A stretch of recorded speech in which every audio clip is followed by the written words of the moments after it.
Hi everyone, I'm just going to give it a few moments to load. 1 second. Get us up on some other channels here.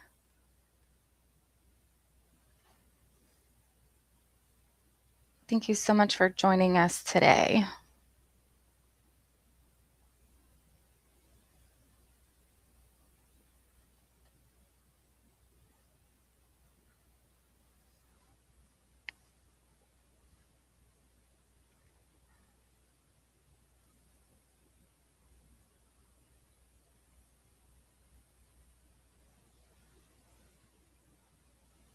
Okay, so I'm going to give everybody a few minutes to join. I am actually by myself today.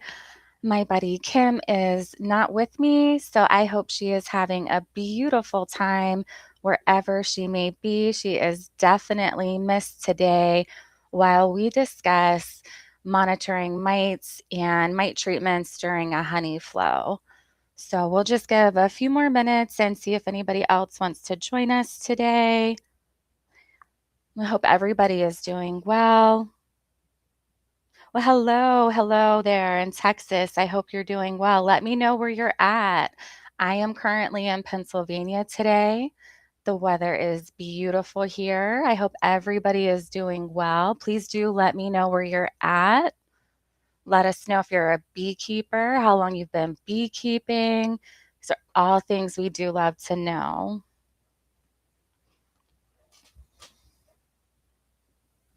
Oh, hey, there's my friend Kim. How's it going in New York? I hope the weather there is beautiful. And then we have Western Washington too. Wonderful. Awesome. Okay, so it looks like we have some people in here. We'll go ahead and get started. So, like I said, we're going to talk about mite monitoring and treatment during a honey flow. Right now, probably everyone is in their honey flow, or maybe it's even winding up for you. So we're going to go through a guide to reading your mites, protecting your honey crop, and choosing the best mite treatment for you because there are a lot out there. But importantly, we want to choose a mite treatment that's going to be proper for use when you have a honey super on. And we do have treatments that you can use with your honey super on. So let's just go through a few things and then we will get to that. Let's see here. Move to my next slide. So, the honey flow myxolemma. Your supers are on, the nectar is coming in, your bees are busy, and this is why things are getting risky here. So we want to measure first. You always want to measure and get your mite count to know where you're at. You always want to know your thresholds. Knowing your threshold is going to tell you exactly how you want to treat. If you have a lower mite count, you may not want to treat with a specific kind of product. So there are several different ways you can treat. The most commonly known ways to treat are going to be your alcohol wash, your sugar roll, your sticky board method. We do have another treatment a little more recent to the picture here that I'm going to go into in the next slide, but you do want to measure that first. So make your decision based on that. You don't want to make any guesstimates here. And then you want to treat when needed. High mite loads during a flow definitely can become a problem and an issue late into the summer. And then low mite counts, still good to know because then you can decide when you want to treat later on. And if you want to treat then, how you may want to treat. And then you can choose your super safe option. So during a honey flow, the treatment conversation, it definitely narrows down to the products that can be used at this time because there's only a few that we can use safely. So, to monitor or test before you're treating, we do have a few things that you can do.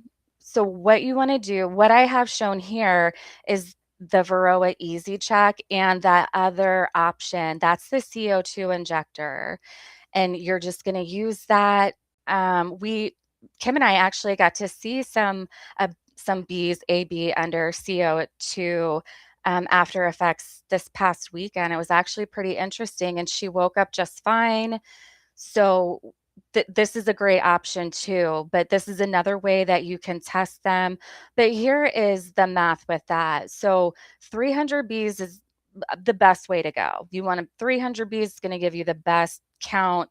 So if you're seeing 9 bees there, so what you're going to do, 3 bees, so 300 bees, you're going to divide your mites divided by 3 equals your percent infestation. So if you're seeing a 3%, you want to treat. Go ahead and treat. Your sticky boards, this is also a great way to see what's in the hive because it's going to fall down. They're going to fall down on the bottom there. You can take a look and see. This helps identify trends. When are they coming in? You can replace these boards. You can take a look and say, okay, this is how many I had during this season and when I treated this way, or how many I had during this season when I treated this way. So sticky boards are definitely a great tool as well. I'm so sorry. I did not go to that here. There you go. I'm sorry, guys. There's that slide and here's that math. Please, please, please forgive me.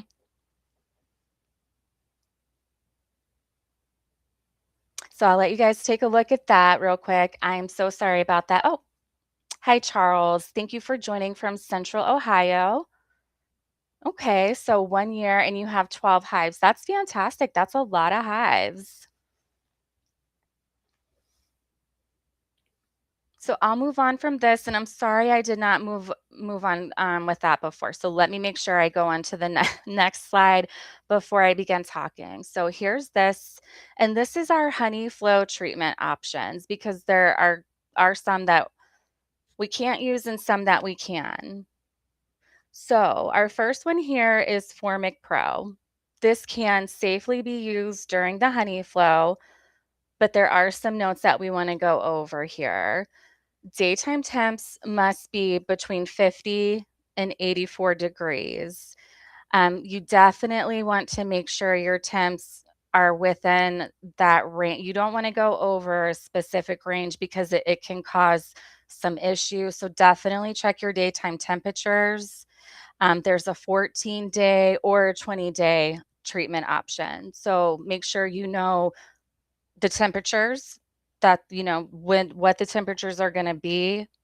You have 2 options there to treat. You also want to make sure you have the correct PPE for acid handling. There is queen risk, so look into that. Make sure you have proper ventilation with that too. Let's see here. Oh, I see some comments over here. Oh, we have 2 years, 14 hives. That's a lot. That's a lot. I'm myself, I have 5 hives and I've been beekeeping for 5 years. So that's interesting. All right. So let's move on to HopGuard 3. This one can also be safely used during a honey flow. All of these can be. So I won't continue to say that. Any treatment I'm talking about can be used during a honey flow. This one too, it needs to be above 50 degrees. This one, 2 strips per brood chamber or 10 frames of bees. And you're going to hang them between the brood frames. So this one, when treating the colonies under high temperatures and humidity conditions, you're going to want to open the hive entrance fully, remove the inner covers if present, open screen bottom boards if you have them on, and insert a spacer under the lid. And this is going to help the hive regulate temperature and humidity. So just make sure you're checking your temperature with these first 2 options. The next one is going to be Viroxin. Now, this is a slow release oxalic acid strip. This one is newer to the game. So this is definitely one that I want to give a try. I haven't used this one yet, but definitely something that I'm willing to put in my hive. But be sure to check the label for specific strip placement. I do have some information over here on that. Hang on just a second. So the strips, they need to be folded and applied over the brood frames. So it's recommended for every 2.5 brood frames to place a strip.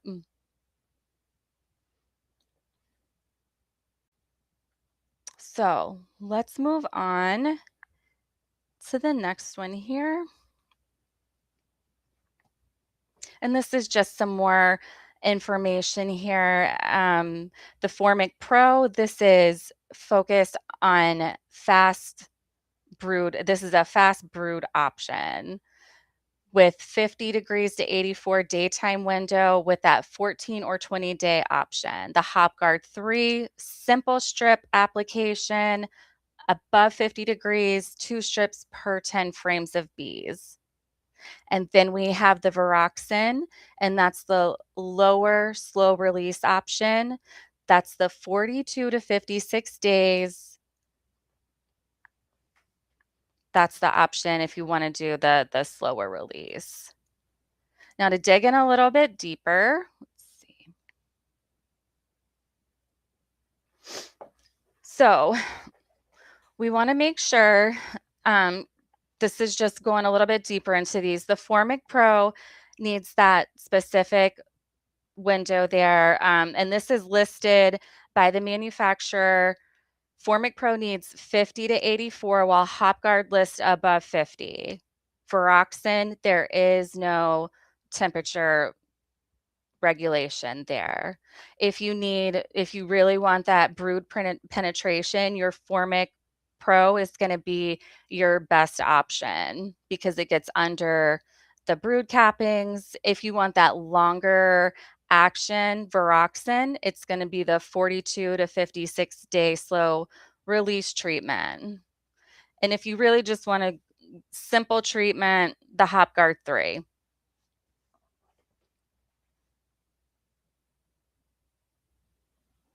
So just some common questions. I know we see these a lot. These are just questions a lot of new beekeepers will ask.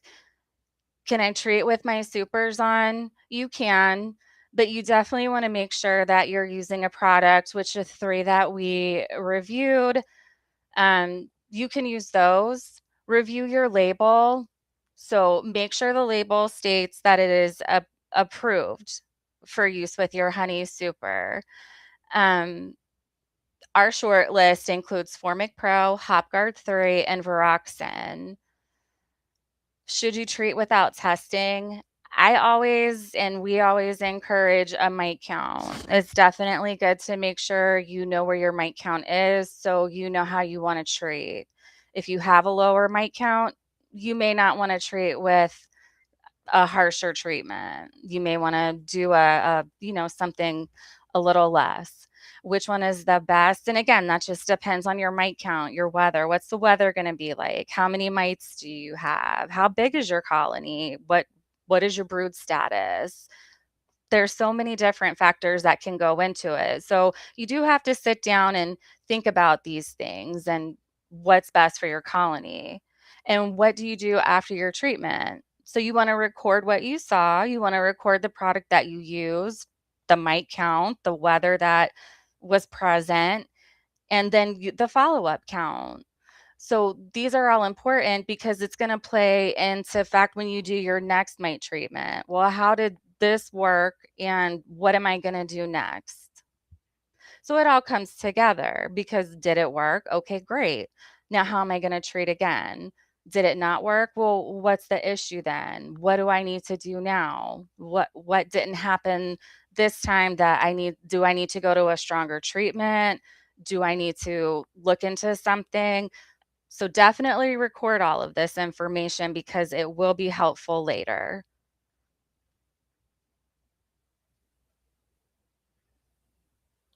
So moving on, and we're almost done. I know this was a shorter live than usual, guys, and I apologize.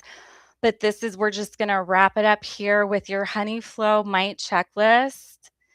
So you want to pull your sample and calculate the mite percentage. It's good to know. You can use your sticky boards again. I think I'm going to put one in my hive and try it and see. Sarah, let me see what you said here. I'm so sorry. It's also good to test before and after to make sure that your treatment was effective. Exactly. Yes. That's true. I'm sorry I missed saying that. That's what I meant, but yes, to make sure that it's effective.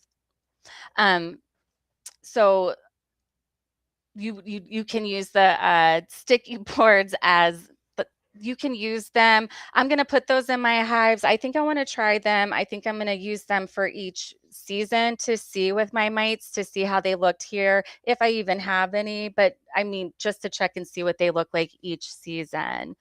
Again, and this is most important and why we're going over this today, we only want to treat with products that are labeled for honey flow and supers, with supers on. So if your supers are on and you want to treat, only use products that are labeled for such treatments. And you also want to match your product choice to your temperature, your timing, your colony conditions, and your mite pressure. And you want to recheck and record your results after the label directed interval. So these are the source pages I use. You can find all this information over on our right here. You can just check that there and it's there. And then also, if you wanted more information on these products specifically, I have it over here. And we can also get that out to you if you wanted more information on these products specifically.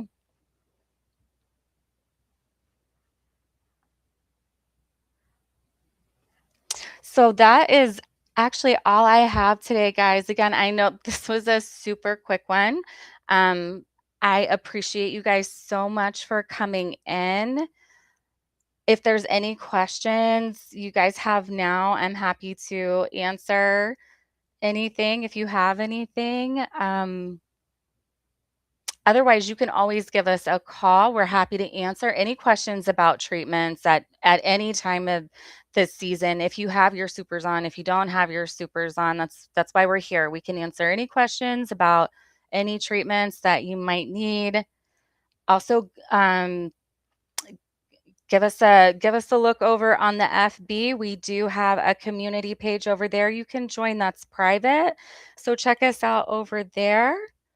And I don't see anything coming through, guys. So if that's it, I'm going to go ahead and call it a day. But I do want to thank everybody for joining me today.